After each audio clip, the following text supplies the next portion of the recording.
আমার তো আব্বা নাই, আমারও আব্বা নাই। যখন কেউ বাবার জন্য দোয়া চায় আমার তখন আব্বার কথা মনে পড়ে। আমার যখন 11 বছর বয়স তখন আমার আব্বা দুনিয়া থেকে বিদায় হয়েছেন। মাঝে মাঝে আব্বার কথা বেশি মনে পড়লে মাহফিল শেষ করে আমি নাগাইছি আব্বার কবরের কাছে গিয়া বসে মাঝরাত, পিন পতন নিস্তব্ধতা, কেউ জাগনা নাই। পাখিগুলো আপন নিরে ঘুমিয়ে পড়েছে, গরুগুলো গোয়াল ঘরে ঘুমায়, বেওয়ারিশ কুকুরগুলো নিরাপদ আশ্রয়ে ঘুমায়, প্রিয়তম স্বামী প্রিয়তম স্ত্রীকে নিয়ে ঘুমায়, ছোট্ট শিশু মায়ের বুকে মুখ রেখে ঘুমায়, কেউ জাগনা নাই, আমি আর আমার আল্লাহ। আমি বাবার কবরের পাশে বসে গুনগুন করে বাবার লগে কথা কই। আমি আব্বারে ডাক দিই, আব্বা, ও আব্বা, আব্বা, আমারে চিনছেন নি আপনি আব্বা?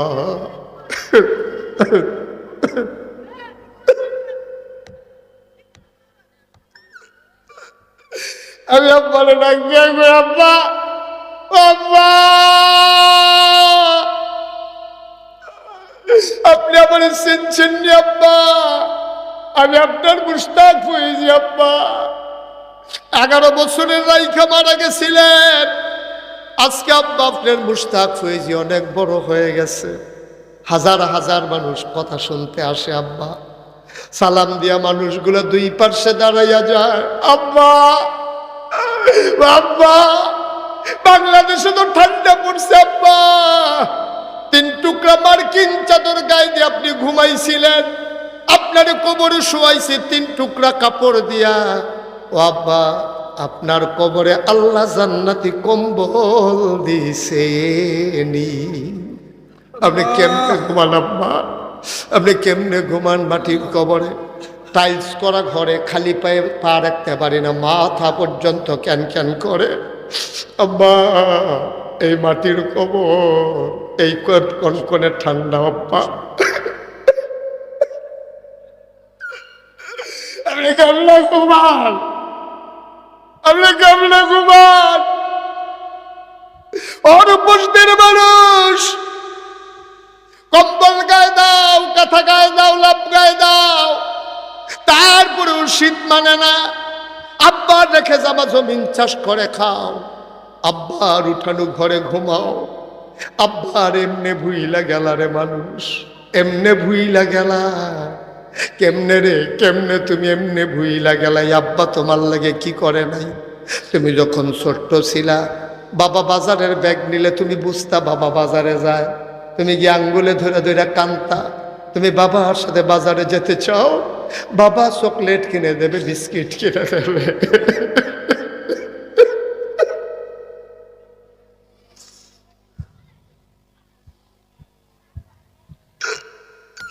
তোমার আব্বা গরিব মানুষ ছিল, ঈদের সময় নিজের লুঙ্গিটা ছিঁড়ে গেছে, নিজে ছিঁড়া লুঙ্গিটারে সেলাই করে আনছে, তোমার জন্য একটা নতুন লুঙ্গি কিনা দিছে। মনে আছে নিরে বাপের কথা? কাগজের টুপি তোমারে কিনা দিত, কাপড়ের টুপি তোমারে কাগজের টুপি কিনা দিত। তুমি আব্বার কাঁধে চড়ে চড়ে বাজার ওই ঈদগার ভিতরে যাইতা, ওই আব্বারে কবরে শোয়াইছো। একবার দিগিয়া জিগাইলা না, আব্বা, ও আব্বা, আমি আপনার ঘরে ঘুমাই, আপনি কোন ঘরে ঘুমা? আব্বা কম্বল গায়ে দিয়েও শীত মানে না, আপনি কেমনে থাকেন? কত কিছু খাই আব্বা, আপনি কবরে কি খান? আপনার ফেরেশতারা কিচ্ছু খাওয়ায়নি, আল্লাহ কোনো খানা দানা দিছেনি, আপনার কবর জান্নাত হইছেনি। ও ছোট্ট ভাইয়ারা, ও মুরব্বী বাবারা, এ আব্বারে কবরে ফালাইলা, একটা ফোঁটা চোখের পানি ফালাইতে পারলাম না। আমার তো আব্বা নাই, আমার ছোট্ট একটা ছেলে আছে। আমার ছেলেরা পাশের বাসায় গেছে, গিয়া দেখে ওই ছেলের দাদা আসছে।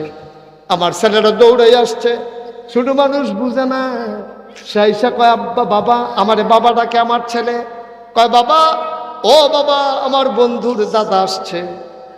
আমি কইছি কি হইছে? কয় বাবা, ওর দাদা কয়দিন পরে পরে বাড়ি থেকে আসে, নারিকেল আনে, পিঠা বানাইয়া আনে। বাবা, আমার দি দাদা আসে না।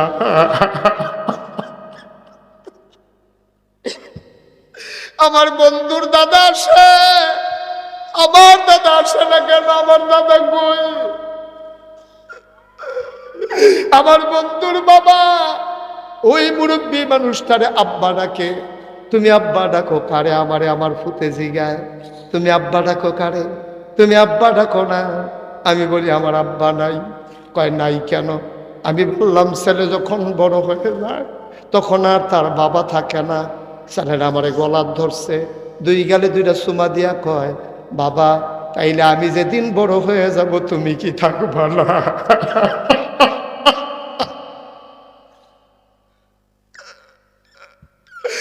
আমি যেদিন বড় হয়ে যাব তুমি কি থাকবা না? আমি আমার ছেলের কোনো জবাব দিতে পারি নাই রে আব্বা, আমি কোনো জবাব দিতে পারি নাই। আর উপস্থিত মানুষ, আজকে আব্বার জন্য একটু দোয়া লইয়া যাইবা, বাবার জন্য একটু দোয়া লইয়া যাইবা। তার আগে সবাই মিলে আমরা তওবা করব, দরকার আছে নাকি নাই? সবাই নামাজের মতো করে বসো। আমার সোনামণিরা যারা দাঁড়িয়ে আছো, একটা মিনিটের জন্য বসে যাও। বসো, এই যে তিনজন বসো।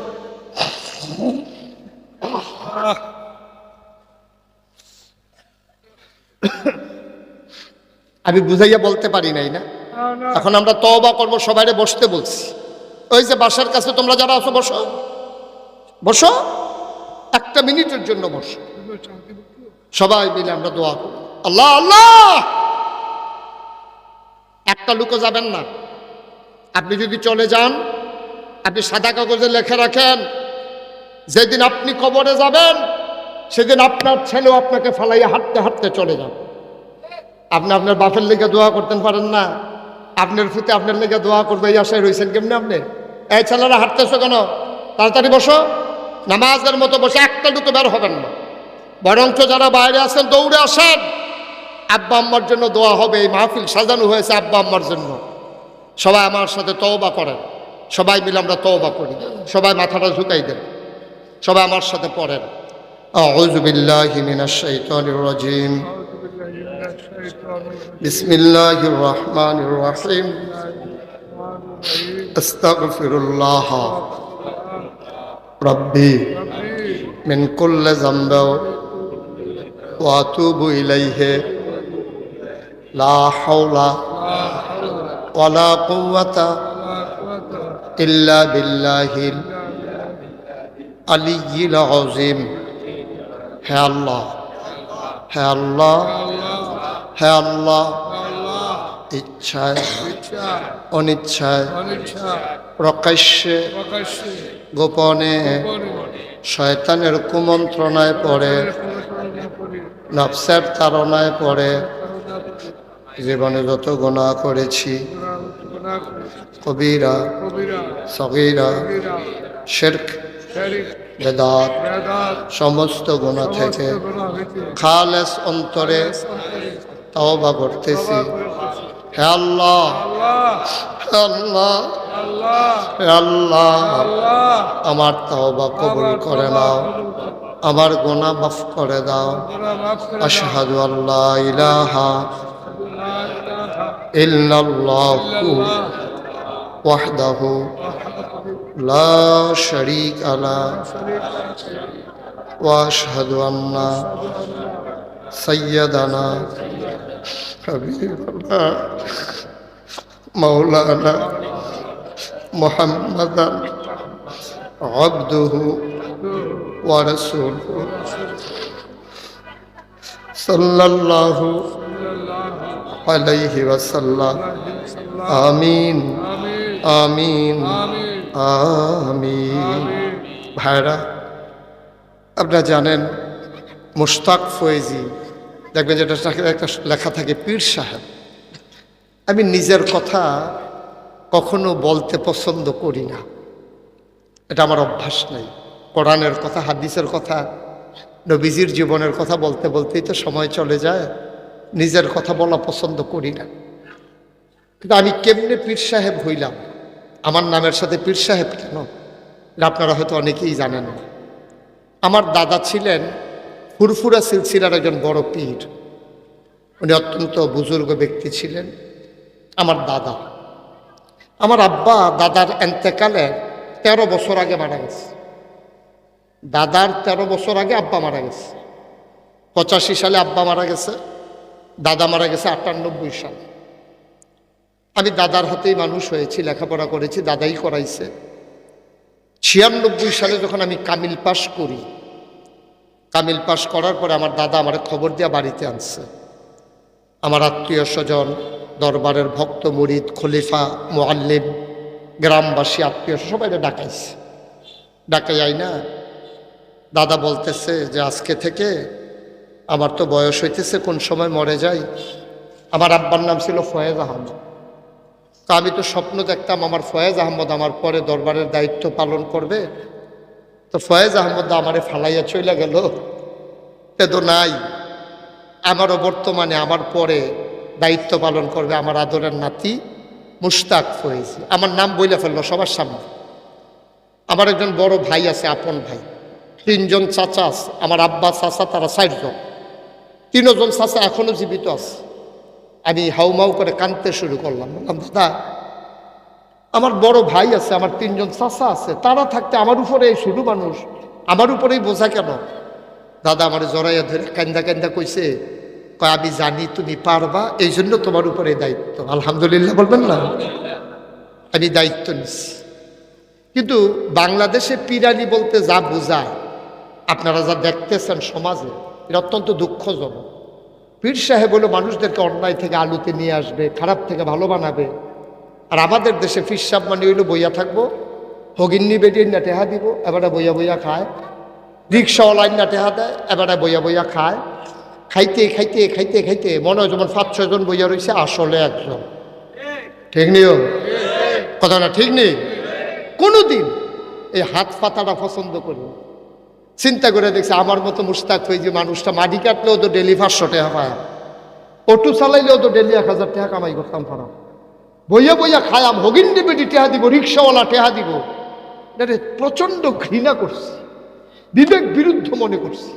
ফাললে তারারে আমরা দেওয়ান দরকার, আর তারা ভিক্ষা করে এনে দিবা আমি খাইতাম। এত বড় নাদান কিরে। চেষ্টা করেছি সবসময় মানুষের পাশে দাঁড়ানোর জন্য। রোহিঙ্গারা যখন টেকনাফ দিয়ে বাংলাদেশে ঢুকলো, আমি ওলামাই কেরামদেরকে না 5 বার ট্রাক ভর্তি মাল নিয়ে আমি রোহিঙ্গাদের কাছে গেছি 5 বার।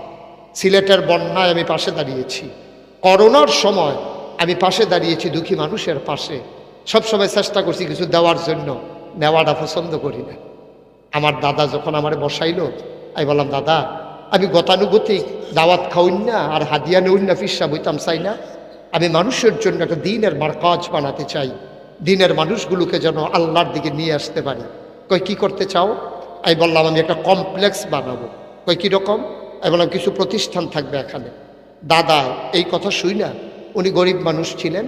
ওনার আব্বার দেওয়া জমিন থেকে উনি 9 শতক জমিন দরবারের নামে দিছে। 9 শতক 9 শতক জমিন দিছে। পরে 9 শতক জমিনে কি হইব? আমি যেই স্বপ্ন দেখতেছি 9 শতকে কিচ্ছু হবে না। আমি জমিন কিনা শুরু করলাম। আমি কিনতে কিনতে আজকে পর্যন্ত 18 একর জমিন কিনেছি, মানে 1800 শতক। আপনাদের দেখে ও শতকে কানি 30 শতাংশে 44 কানি জমিন। আপনার এলাকা 44 কানি জমিন আল্লাহর খাস মেহরবানি আমি একসাথে কিনেছি। আমি ওখানে 10টা প্রতিষ্ঠান করেছি, একটা খানকা, একটা মাদ্রাসা, একটা নুরানি মাদ্রাসা, একটা হাফিজিয়া মাদ্রাসা, একটা ধাতব্য চিকিৎসালয়, একটা গণপাঠাগার, একটা গবেষণাগার, একটা ছাত্রাবাস, একটা ইয়াতিমখানা, একটা মসজিদ। মারহাবা বলবেন না? আমার এখানে অসংখ্য ছাত্র, প্রায় 1000-এর কাছাকাছি কর্মচারী আছে। আমার মসজিদ রইল ছোট্ট একটা টিনের ঘর, মাঝে দিয়ে 10 ফুটের ছানি, 2 গুল দিয়ে আবার 10 ফুটের বারান্দা, এরকম একটা ঘর। এটার ভিতরে কিচ্ছুই হয় না। আমি মসজিদে ঢুহনের আগে গিয়ে দেখি মসজিদ কানায় কানায় পূর্ণ। বাইরের লোক হুন্ডা দিয়া, সিএনজি দিয়া, অটো দিয়া প্রাইভেট কার দিয়া দুনিয়ার লোক আইয়া পরে মনে করে খুতবাটাও হইনা গেলাম, হুজুরকে দোয়া করে লইয়া গেলাম, নামাজটাও হইয়া গেলাম, দুনিয়ার লোক আইয়া মসজিদ আর জায়গা হয় না। আমি চিন্তা করলাম, দৃষ্টিনন্দন স্থাপত্য শৈলী মণ্ডিত মুসলিম বিশ্বের এক অনন্য নিদর্শন, একটা বড় করে একটা মসজিদ করবো ইনশাআল্লাহ নিয়ত করলাম।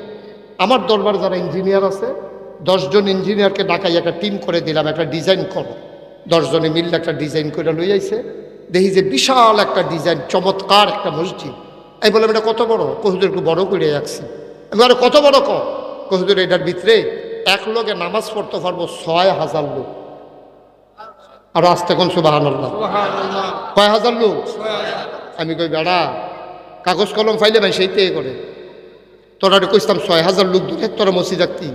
আমি গরিব মানুষ, আমি এত বড় মসজিদ করাম, এটা কত লাগবো মসজিদরা করতে?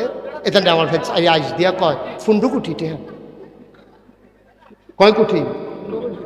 আমি কই বেড়া ডর দেহাস আমারে, আপনারা লোকে আর কথা ভিতরে রেখা কিতা করাম, ভিতরের কথা কই আলাই। আমারে যখন কইছে 15 কোটি টাকা, শীতের দিন সন্ধ্যার পরে আমার এইটা কত আছে, আমি আটকা শরীরে একটা সিহন গাম দিয়া কাপড় চোপড় বেড়ে খুললে লাউন লাগছে, জাম্পার টাম্পার বেড়াচ্ছে, এরকম একটা সিহন গাম দিছে শরীরটা 15 কোটি টাকা হইল না। 15 কোটি টাকা মসজিদ কোনো খাইয়া দেয় কাম পান। হুজুর একটা নিয়ত করে নামেন, আল্লাহ কইরা দিব। আমি চিন্তা করলাম এটা কে এলেছে আর কাটাকাটি যেতাম না, যা নিয়ত করে আলাইলাম যে আল্লাহ 32 বছর ধরে মাহফিল করি, 1 বছরে মাহফিল করে যত টাকা হাদিয়া পাই 1 বছরে পুরো 1 বছরের হাদিয়া আমি মসজিদে দান করে দেবো ইনশাআল্লাহ। আমি গত রমজানের 2 তারিখে মসজিদের কাম ধরছি, এক মুডে 25 লক্ষ টাকা। আমি গরিব মানুষ, আমি এক মুডে 25 লক্ষ টাকা হিসাব কইরা আমি মসজিদে দান করে দিছি। আলহামদুলিল্লাহ বলবেন না? এই কানে ধরে কইতে আছে, এটা কোনো ব্যাটাগিরির লেগে কইছি না, তোমরা বুঝনের লেগে কইছি। মসজিদ যে ধরছি ধরনের বালা ধরছি, আর যাওয়ানের আগে দিয়া আমি কই চাইছেন কয় টাকা খরচ করলাম? চাইয়া দেখি 2 কোটি 1000 কম 7 লাখ, 2 কোটি 7 লাখ টাকা আজকে পর্যন্ত খরচ হয়ে গেছে, বিট লেভেলে উঠছে। 2 কোটি কয় লাখ? 7 লাখ বিট উঠছে। মাটি ড্রেজার লাগাই দিয়েছি আমি, আইয়া ড্রেজার লাগাই দিয়ে আমি আইয়া পড়ছি। শুধু মাটি কাটার বিল আইব বিলে বিটটার ভিতরে প্রায় 5 লক্ষ টাকা। মার হাবা কানা দেব আপনারা যে একবারে জিগান না যে হুজুর আপনি দিয়ে দিলেন 25 লাখ, 2 কোটি 7 লাখ টাকা খরচ করে লাইলেন, কেমনে পাইলেন? ওই আবার জিগাইছে সভাপতি তো সকলের পক্ষ থেকে উনি জিগাইছে আমার। মার হাবা কন্যা কেন? আমি মালয়েশিয়া গেছিলাম, মাহফিল করতাম, গেছি পরে তারা কেমনে কেমনে ওই সোশ্যাল মিডিয়া ইউটিউবে ফেসবুকে দেখছে মসজিদ করতে আসি, তারা হাইদ্যা যে আমার টেহা দিছে, গণ্যান্যা দিহি 13.5 লক্ষ টাকা ক্যাশ, 40 লক্ষ টাকা ওয়াদা। এই রমজানে আবার দাওয়াত দিয়া দিছে, যায় মালয়েশিয়া ইনশাল্লাহ গেলে বিলে 40 লাখের লগে আরো অনেকে বিলে দিব। মার হাবা কন্যা কেন? সৌদি আরব রিয়াদে গেছিলাম ওয়াজ করতাম, তারা ক্যাশ দিছে 6.5 লাখ, 20 লাখ টাকা ওয়াদা করছে। আমি যদি একটা মানুষ পাই, এটা যদি রিক্সাওয়ালা হয়, তার লগে ফইলা জিগাই কেমন আছো, জিগা আসি ভালো হুজুর আসেননি বালা, তো 3 লাইন শেষ হয়েছে না, 4 নাম্বারের বালা সত্যি মসজিদ করতেছি যে। মার হাবা কন্যা কেন? এমন একটা লোক নাই আমি মসজিদের কথা কই না, 2টা লোক একখানে দেখলেই কই আমি। সেদিন কুমিল্লাতে বাসে ডাহা যাইতে আসি, চেয়ারম্যান সাহেবের মতো লগে দিয়ে এক বেড়া বইয়া রয়েছে, তাই আমি কইতেছি ও একটা জিনিস চাইবানি। কই কিতা হুজুর? আমি কই চাও না। কয়ে সেটা মোবাইলের ভিতরে এই মসজিদের ছবিটা দেখাইছি, দেখি সব এটা কখনো হুজুর মসজিদ হইছে? আমি কই হইছে না, ওইতে আছে। কখনো? আমি কই নাগাইশ দরবারও গরিব বাপুরে অনেক টেহা তো সেটা লাগে। আমি কহ 15 কোটি টেহা। তো হুজুর কেমনে কিতা করছে? আমি 25 লাখ দিছি, আর সকলে মিল্লা দিতে আছে, আগাইতে আছে, তা আমি কিছু দিতাম নি। আমি কই এটা লেগে দো, তোমার আমার মসজিদ দেখানের ঠেহা আছে হ্যাঁ? আমি এমনি এমনি আগাইতেছি। আমি ঘুমাইতাম গেলে ঘুমাইতাম পারি না, আপনার কাছে মনের দুঃখের কথা কই, আমি ঘুমাইতে পারি না, স্বপ্নে দেখি মসজিদ। আমি এই যে এখন মাহফিল থেকে যাব, মসজিদের চারিদিকে একটা গুড়ান দেব দিয়া সেটা এরপরে গিয়ে হুতলে গুদ্দুর যদি ঘুমাইতাম পারি, বিয়ের ঘুম স্বপ্নে খালি মসজিদ দেখি। 42টা ফিলা 40 শতক জায়গা মসজিদের ভিতরে ঢুকে গেছে গা। মার হাবা কয়টা? আমি ঘুমাইতে পারি না, আমি খাইতে পারি না, আমার সন্তানদের চাইতে বেশি আমার মায়া লাগিয়া গেছে গা মসজিদরার লাগিয়া। এই মসজিদরা আমার স্বপ্ন, কোনোদিন বাংলাদেশের কোনো মানুষের কাছে হাত পাতি নাই। আবার এই মসজিদটা আমার একটা স্বপ্ন। আমি মাঝে মাঝে কান দিয়ে একা একা বসে বসে আল্লাহ আমি যে এত বড় মসজিদ শুরু করলাম, আমি যদি বইটা যাই তো আমার ছেলে মেয়েরে তো মানুষ এত মানুষ চিনে না, তো এটা কেমনে কি তা করবো? আল্লাহ দয়া করে আমার এই হায়াত দিও যেন আমি মসজিদরা কইরা এরপরে যেন মরতাম পারি। আমিন কইতেন না? আমি আল্লাহর কাছে একটা দরখাস্ত দিয়া রাখছি, ওইও আমি যেহেন যাই এখানে কুদুর আত্রা বাড়াই আমার মসজিদরা লাগে আমার লাগে। আল্লাহ মানে অনেক দিচ্ছে, আল্লাহ মানে অনেক দিচ্ছে। অনেক 4টে গিয়া মাহফিল করছি, আপ ডাউন রিক্সা লইয়া মাহফিল করছি, বেবি ট্যাক্সি লইয়া মাহফিল করছি, সিএনজি লইয়া মাহফিল করছি, ভাড়া গাড়ি লইয়া, অহন নিজের গাড়ি। আল্লাহ করলে তো বিদেশ বিমানে মাইসে আমারে নেয়। আপনার মুস্তাক ফয়েজি, আমি কোনো আসমানতে নাজি লইছি না, আমি আপনার মানুষে। আমার এই মসজিদটা আমার একটা স্বপ্ন, আমি প্রাণ ভরে প্রতিদিন দোয়া করি কান্দা কান্দা। আল্লাহ নবী কইছে মাম্বানা লিল্লাহি মসজিদান বানাল্লাহু লাহু বাইতান ফিল জান্নাহ, যে দুনিয়ায় মসজিদ বানাবে আল্লাহ বলে জান্নাতও তার জন্য ঘর বানাবে। আপনারা এখানে যারা আছেন ইচ্ছে করলে অনেকেই একটু একটু সহযোগিতা করলে আমার মসজিদটার লেগে বিরাট উপকার হয়ে যাবে। সেদিন আমি এই তিতাস উপজেলায় এই জগৎপুর তাল্লুকপাড়া মাহফিলও গেছি দিনের বেলা। আমি মসজিদের কথা কইছি পরে, তারা প্রায় 90,000 টাকার উপরে, এই 10 টাকা 20 টাকা 1,500 যে দিছে 90,000 টাকার উপরে হয়েছে। আলহামদুলিল্লাহ কইতেন না? এখানে অনেক মানুষ আছেন যারা ইচ্ছা করলে 1 লাখ 5 লাখও দেওয়ার ক্ষমতা আছে। আমি আপনাদের কাছে আমার এই হাতটা বাড়াইলাম, যারা নগদ পারেন নগদ দিবেন, যদি মনে করেন পরে মসজিদে শরিক হবেন আলহামদুলিল্লাহ, আমি প্রাণ ভরে দোয়া করব। 1,000 টাকা করে এখানে দেওয়ার মতো মানুষের কোনো অভাব নাই। 1,000 টাকা কোনো অনেক টাকা নাও, 1,000 টাকা দিলে আপনি মরতেন না। 1,000 টাকা দিতে পারেন, কে আছেন নগদ? এই যে মার্শাল্লাহ আমার সভাপতি নগদ 1,000 টাকা দিয়ে দিচ্ছে। মার্শাল্লাহ আমার আরেক ভাই 500 টাকা দিচ্ছে। আহারে কি নাম না, সেলিম রেজা ভাই, মাদ্রাসার প্রতিষ্ঠাতা, আমার বড় মহব্বত আমার ভাই, আল্লাহওয়ালা মানুষও। 1,000 টাকা, এটার দাম 1 লাখ টাকা, এটার দাম 1 লাখ টাকা। আমার চেয়ারম্যান সাহেব দিছে 1,000 টাকা। আল্লাহ আরেক ভাই 500 টাকা দিছে, আরেক ভাই 500, 1,000, 500, 5,000, 10,000, এটি কোনো টেহা কয় না কেউ। এখন এটিতে কেউ টেহা কয় না। আল্লাহ দিব ইনশাআল্লাহ। আসেননি? দেন দেন, আল্লাহ দিব, আল্লাহ দিব। লইয়া কুলাইতেন পারতেন না, একজন লোক উঠতেন না। এটা কোনো কালেকশন না। আপনি মসজিদে শরীক হইবেন, আপনার জান্নাত আপনি ঘর বানাইবেন, আমারই কোনো দিতেন না। আপনার কবরস্থানের কালেকশনেরও দরকার নেই, কোনো কালেকশন দরকার। মসজিদ আল্লাহর ঘর, দিলে আপনি আল্লাহরই দিবেন, আমারই দিতেন না। আমি যে ফোসা ভাইয়া নেন, এইটাই আমার লাভ। এখন তো কোনো আমি 1 টাকা খাইতাম, আমি নিজেই দিয়ে দিছি, আমি খাইম দিতাম। মার হাবা কর না কেন? এই 1,000 টাকা দিলে আপনি মরে যাবেন গা, গরিব হয়ে যাবেন গা। এখানে অনেক মানুষ আছেন 5,000, 10,000 দেওয়ার মতো ক্ষমতা আছে। 1,000 টাকা করে চাইছি নগদ, যে হুজুর ইনশাল্লাহ আমি 1,000 টাকা দিয়ে দিলাম। আমার আদরের কায়কুবাদ, আমার কলিজার টুকরা, আমার কলিজার টুকরা কায়কুবাদ ছেলেটা আমার খুব পছন্দ হয়েছে। আমার কায়কুবাদ আমার মসজিদের জন্য দেবে 50,000 টাকা। বলো মারহাবা। আল্লাহ তুমি কবুল করো, আল্লাহ তুমি কবুল করো। এই কবর, এই উঠেন না ভাই, কেন উঠতেছেন? ক্ষতি করেন কেন? আমার এই ছেলেরা আসতেছে, একটা লোকও খালি যাইয়েন না। এই যে আমার ইউটিউবার যারা আছে তারা আসতেছে, আপনাদেরকে এই আপনারা একজন লোক আপনি দিছেন, এই দিচ্ছেন আপনি 2টা টাকা দেন, 2টা টাকা দেন, বেশি দেওয়া লাগবে না, 2 টাকা দেন। তাও তো বলতে পারবেন আমি নাগাইশের মসজিদও 2 টাকা দিয়ে শরীর হয়েছি। আপনি তো মরতেন না তো 2 টাকা দিলে। খালি যাইয়েন না কেউ, এটা আমার আপনার। এই যে সে আরো নিচে উফরে আমার মা বোনেরা যেখান থেকে যারা আছেন শুনতেছেন, 2টা টাকা দেন, 2 টাকা। 100, 200, 10, 20, 500 অনেকেই দেওয়ার ক্ষমতা আছে। মাশাআল্লাহ, মাশাআল্লাহ। আল্লাহ তুমি কবুল করো, আল্লাহ তুমি কবুল করো। আল্লাহ আপনি একটু সামনে যান, এনাম খালের সামনে যান, তারা দিলে একটু লইয়া রাখেন। উঠেন না কেউ, মাহফিলের লোক কেউ উঠবেন না, আমরা দোয়া করবো এখানে। সাবধান, কেউ উঠবেন না, দোয়া না করে যাবেন না। আব্বা আম্মা কবরে ঘুমায়, আব্বা আম্মা সাইয়া রয়েছে আপনার দিকে, একজন লোক উঠবেন না। সবাই সূরা ফাতিহা পড়েন। আউযু বিল্লাহি মিনাশ শাইতানির রাজিম, বিসমিল্লাহির রহমানির রহিম। এলাকার ছেলেরা যারা আছো আমার একটু সহযোগিতা করো। এলাকার ছেলেরা চেয়ারের ফাঁকে ফাঁকে ঢুকো। তোমরা যে যা পারো কিছু কিছু নিয়ে আসো, সবাই নিয়ে আসো। মহিলারা যারা আমার মা বোনেরা যারা আছেন তারাও কিছু কিছু দেন, আল্লাহ দিবে ইনশাআল্লাহ। আমরা সবাই মিলে এখন দোয়া করব, আল্লাহ যেন কবুল করে। আল্লাহুম্মা আমিন, আল্লাহুম্মা আমিন, আল্লাহুম্মা আমিন, আল্লাহুম্মা আমিন।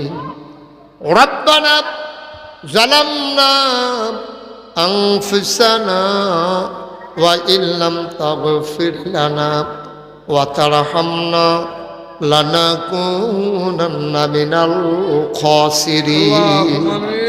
রব্বানা আতিনা ফিদ দুনিয়া হাসানাতাও ওয়া ফিল আখিরাতি হাসানাহ ওয়া কিনা আযাবান নার।